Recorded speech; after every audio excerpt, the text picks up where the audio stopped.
北美馆其实在2015年开始就规划要筹办 William Kentridge 的大型的展览，可是当时因为各种各样的原因，那个展览就没有成型。在我担任馆长之后，当然觉得说 William Kentridge 是一个非常重要的艺术家，再加上台湾其实对他并不是那么了解，甚至于对非洲的历史跟文化也不是那么清楚，所以或许我们可以积极的再来筹办他的展览。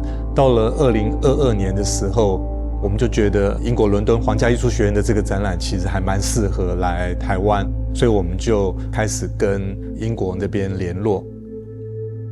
当然在伦敦的展览结束之后，并不是立刻的到台湾，所以我们必须再从头的去进行这个全球借鉴所以它其实是给我们带来了非常大的困难，但是我们就是排除了一切的困难，觉得一定要把这个展览办出来。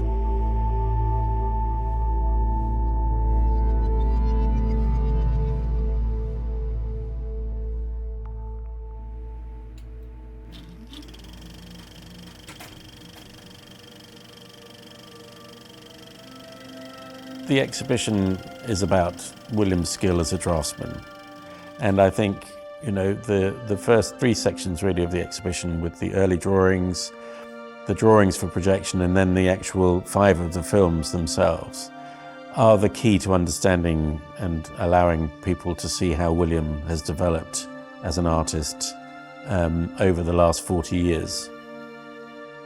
So I think to really understand William's work, you have to understand his use of paper and the idea of drawing on paper, and his early preferred material really was using charcoal.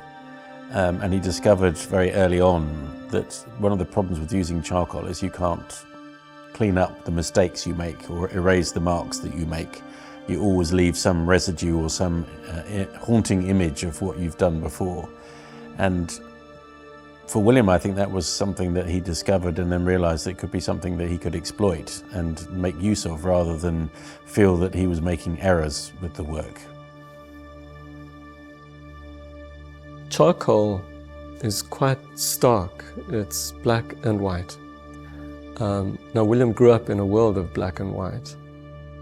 But whereas the world of apartheid had clear barriers between black and white, charcoal is rougher, the texture is more smudged, and William will blur. He'll do a drawing and then he'll change the shape of the outline, he'll erase it and redo it and sometimes film it as he's doing that. And what that means, I think, in his work is that there are no clear outlines, there are no clear boundaries. And you can think of that in artistic terms, but you can think of it in terms of racial politics as well.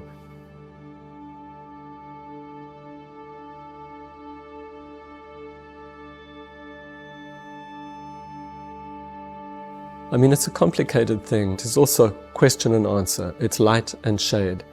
And William's work involves light and shade. If you think of some of his films, how often they will use shadows, projections of figures onto a screen on which there are already drawings, so light and shade. So I think those textures of black and white, the charcoal, which then feeds into his films, everything, I think you can actually understand William's work through an analysis of light and shade that way.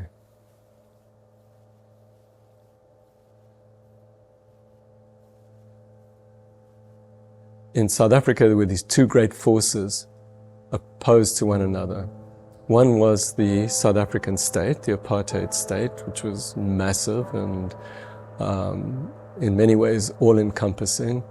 And then opposed to it were the liberation forces, but they also had their own kind of orthodoxies and their own expectations, and where artists fit into that, where writers belonged, where musicians belonged, it wasn't always clear, and people tried to lay down the law in various ways of what artists should be doing.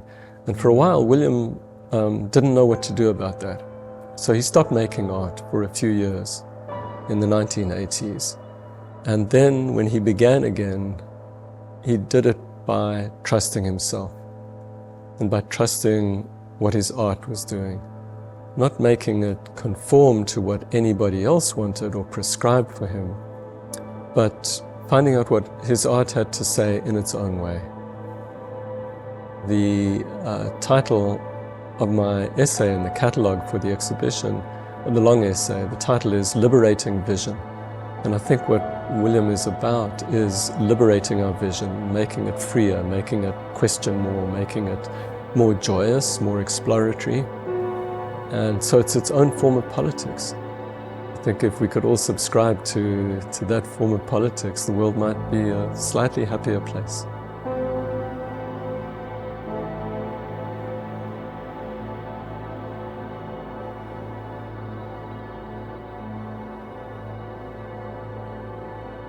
I think he likes to recreate the sense of what it's like in the studio, and in particular, really to kind of give people a sense of the types of materials that he works with.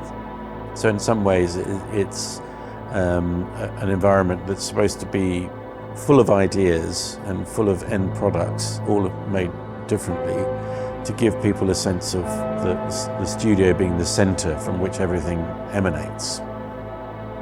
I was trying to do something a little different with the studio, which was to bring in unseen preparatory drawings or final states of etchings that were never part of an original edition, or some of the states that were produced in order to make the final edition as well, just to give people a sense of, you know, the evolution of the ideas and of the final work.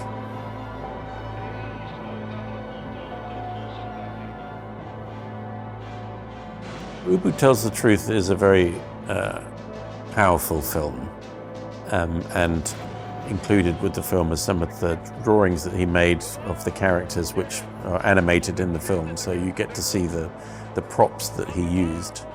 But it's really a film that addresses the end of apartheid and the beginning of the Truth and Reconciliation process, which was a very long-lasting sort of amnesty for individuals who were involved to come and tell of what they did during the apartheid years, particularly people in positions of power and authority, like police, for example. So it was both the oppressor and the oppressed were being represented. And so what William has done is to transfer the notion of that long moment in South African history to reveal the kind of depravity and death and destruction and kind of horror of apartheid in a very real and personal sense of an individual being punished and tortured and eventually killed. And that was the reality for lots of black South Africans.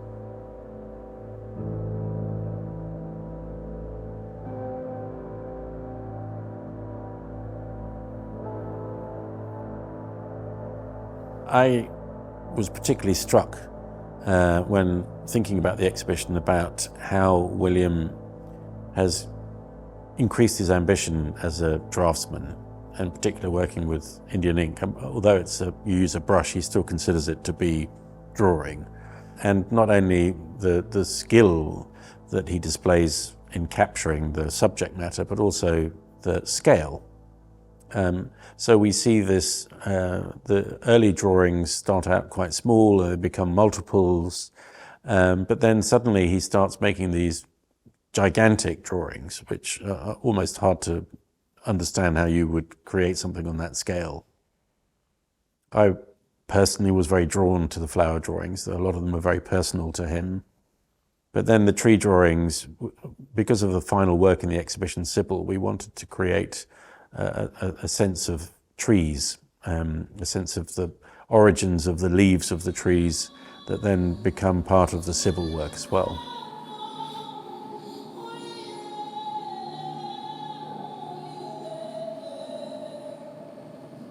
William has been, I think, even since his student days, instinctively a collaborator. And I think that comes from the fact that he started out in theatre. You know, he was wanted to be an actor, but he was also involved in production. He was also involved in storyboarding and creating backdrops. So that was part of a kind of communal process. And I think that has carried on through, whether he's working with puppeteers, whether he's working with tapestry makers, with performers, composers, musicians. There is an instinctive kind of array of other expertise that he brings in. I mean, he's the director of the piece, obviously, still, but he brings other collaborators in and works with them on projects. He has a center called the Center for the Less Good Idea. And, that title comes from an African proverb. If the good doctor cannot cure you, find the less good doctor. And it's a nice, amusing, but quite wise phrase. And so William has the Center for the Less Good Idea as a place to test out ideas that are maybe not so good, because sometimes the good ideas are too obvious. They're the ideas with a storyboard. The less good idea is something where you're not sure of, you give it a try. And so it's a place where people come and experiment with things, and it's very much collaborative in that way.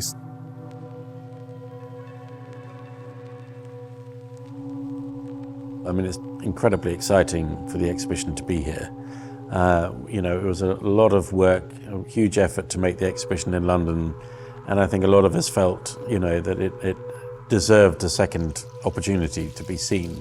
So when we found out that there was interest in and to realize that project here in Taipei, it was incredibly kind of exciting for us. Although the exhibition is essentially the same, obviously the building is different, but it's still, I think, in some ways you could say it's the same exhibition, in some ways you could say it's a different exhibition. I mean, it looks fantastic here, I think.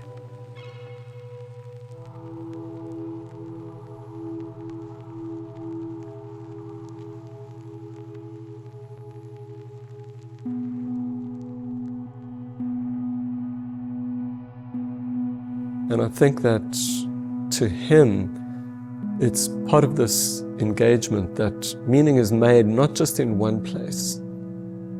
And it's not just one thing, but it's made in the way that meaning crosses between places, and between times, and across space. And somehow the geography of that in this global arena, you can have Johannesburg speaking to Taipei, Taipei speaking back to Johannesburg. I just think it's glorious, and I think it's really part of the spirit of William's work.